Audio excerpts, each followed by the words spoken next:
That's Anne-Marie Slaughter of Princeton University, formerly the State Department Director of Policy Planning under President Obama. Now to Paul Wولfowitz. He was the U.S. Deputy Secretary of Defense and a key strategist in the Iraq War under President Bush. He argues for direct assistance to the Syrian opposition, including weapons. We should be supporting the opposition in every way reasonable, which doesn't mean bombing Damascus, for example, or occupying Syria.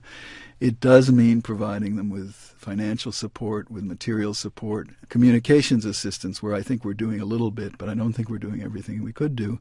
And yes, weapons. I would say defensive weapons. There's no need for tanks. There's no need for artillery. And particularly, I think, to provide some encouragement for Syrian army units to defect. They're not going to be comfortable defecting in the hands of unarmed rebels. You do hear this from people who say that arming the opposition is a bad idea, that it will lead to all-out civil sectarian war in Syria. We heard the same argument for 3 years in Bosnia, and what it led to was prolonging. It is a civil war already, except it's one side fighting. It's Assad killing his own people. In fact, it dignifies Assad in a way to call it a civil war. But yes, there are some significant number of Syrians on his side.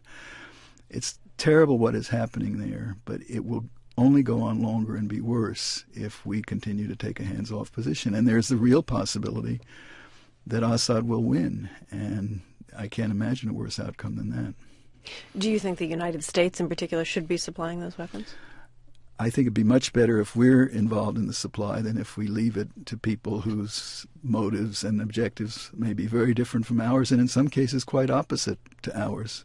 You know, this situation is moving. It's been over a year now. We see Syrian demonstrators actually holding up signs complaining about American procrastination. And Hamas, which used to be in bed with Assad, has now distanced itself from the Assad regime. I'm sure the bad guys are figuring out how they can help the opposition so that they can have a position later. The United States, I think, should be leading a coalition of people who more or less share our objectives in the situation, not leaving it for others. Leading a coalition, would you say that any action should be authorized by the Security Council? Should the Arab League or Turkey take the lead? I think Russia and China have made it clear the UN Security Council isn't even going to authorize a severe reprimand of Syria. But the Arab League is already very much in the lead. Saudi Arabia is out in front of the United States. Turkey's position is a little hard to read, but I would say they're quite active. And every one of these countries will be more active if they feel they're not alone. I'm curious, as one of the architects of the Iraq War, do you draw lessons about the limits of U.S. military intervention in conflicts overseas? Of course there are limits to U.S. military intervention, and no one I know of for 2 seconds would suggest that Syria is Iraq and that we should be involved in Syria the way we were involved in Iraq, or that we see Syria as a kind of threat to the United States that we saw Iraq being. But I also think there are many situations, including, in my opinion, Iraq in 1991, where we have failed to support people who were ready to fight for themselves.